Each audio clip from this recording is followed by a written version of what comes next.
সরকার প্রধান শেখ হাসিনা 16 বছর ক্ষমতায় থাকলেন, দেশটার তো বেহাল করছেনই।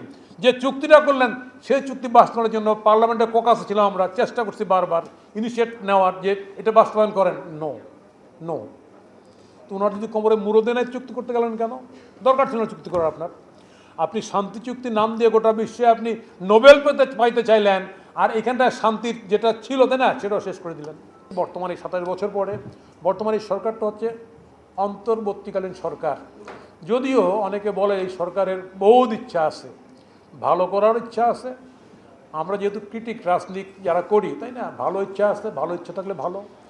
যদি খারাপ ইচ্ছা থাকে যে আমি ক্ষমতায় আরও দীর্ঘদিন প্রলম্বিত করব, আমি বললাম যে ইচ্ছেই থাকুন না কেন, আপনি একটা জায়গা দেখান যে হিল ট্রাক্সের বহু বৈষম্যের কথা বলতেছেন, যে হিল ট্রাক্সের চুক্তি করে সরকার যে শেখ হাসিনা যেটা মানে নাই, যেটা করে নাই, আপনি সেইটা বাস্তবায়ন করে আপনি প্রমাণ করুন যে আপনি বাংলাদেশের এই দেশের আপনি রাষ্ট্রীয় সার্বভৌমত্ব বিশ্বাস করেন, পাশাপাশি আপনি জনগণের কল্যাণের জন্য আপনি এই সংস্কারগুলি করতে চান।